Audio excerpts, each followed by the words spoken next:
بسم اللہ الرحمن الرحیم۔ شروع اللہ کا نام لے کر جو بڑا مہربان نہایت رحم والا ہے۔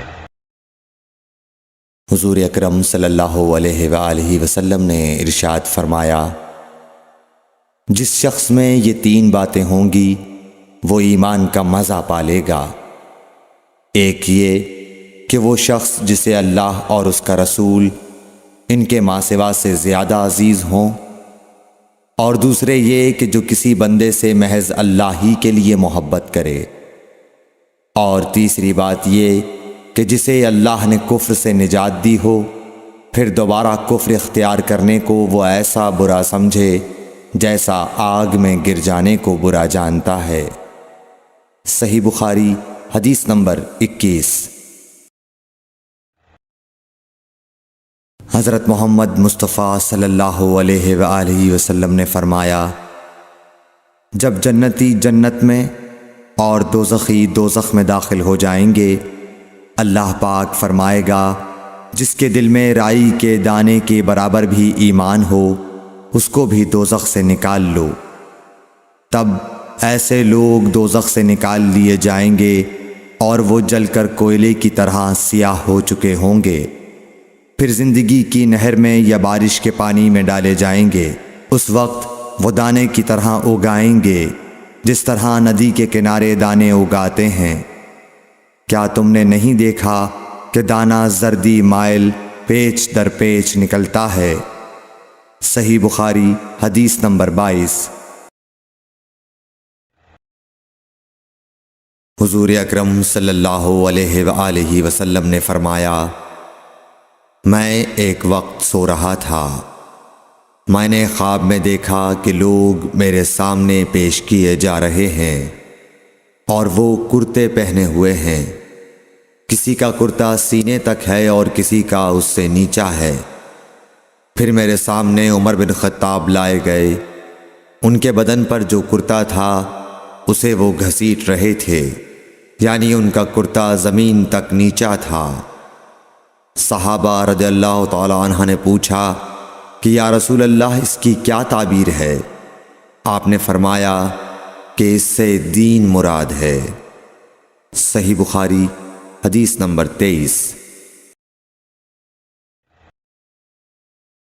ایک مرتبہ رسول کریم صلی اللہ علیہ وسلم ایک انصاری شخص کے پاس سے گزرے، اس حال میں کہ وہ اپنے ایک بھائی سے کہہ رہے تھے کہ تم اتنی شرم کیوں کرتے ہو؟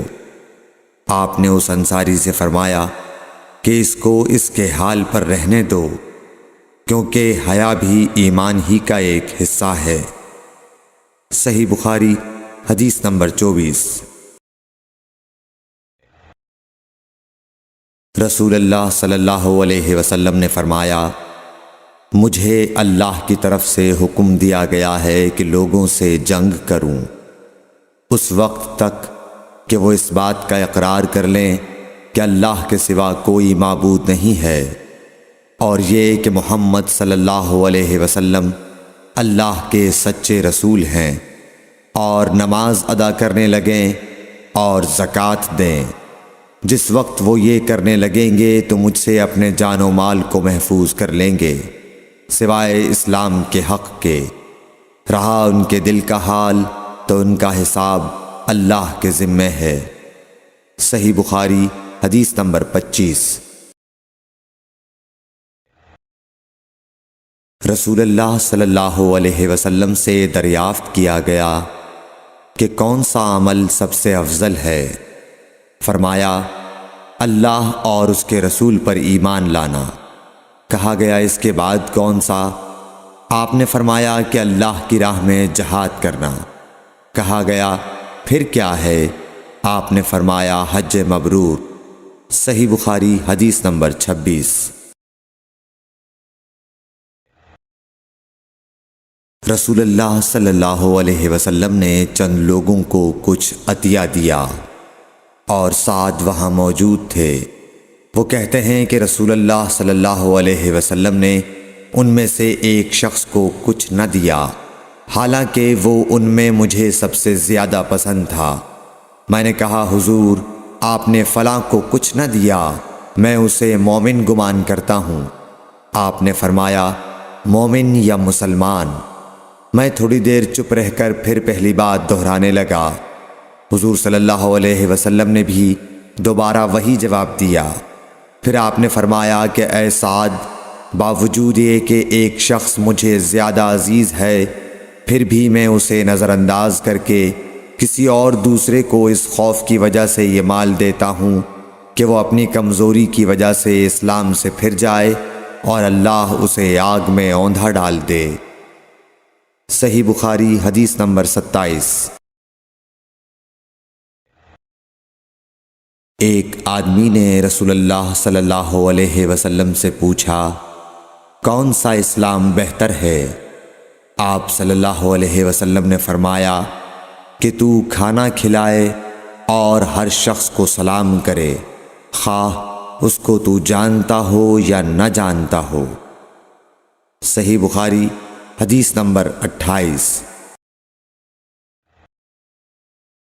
آن حضرت صلی اللہ علیہ وسلم نے فرمایا مجھے دوزخ دکھلائی گئی تو اس میں زیادہ تر عورتیں تھیں جو کفر کرتی ہیں۔ کہا گیا حضور کیا وہ اللہ کے ساتھ کفر کرتی ہیں؟ آپ صلی اللہ علیہ وسلم نے فرمایا کہ خاوند کی ناشکری کرتی ہیں اور احسان کی ناشکری کرتی ہیں۔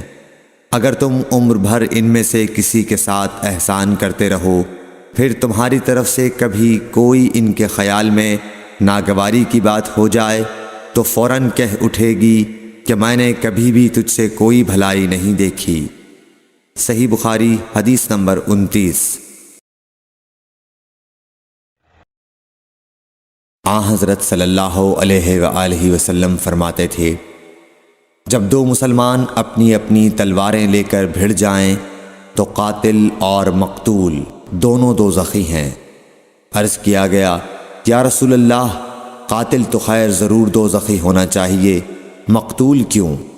فرمایا وہ بھی اپنے ساتھی کو مار ڈالنے کی حرص رکھتا تھا، موقع پاتا تو وہ اسے ضرور قتل کر دیتا، دل کے عزم صمیم پر وہ دوزخی ہوا۔ صحیح بخاری حدیث نمبر 30۔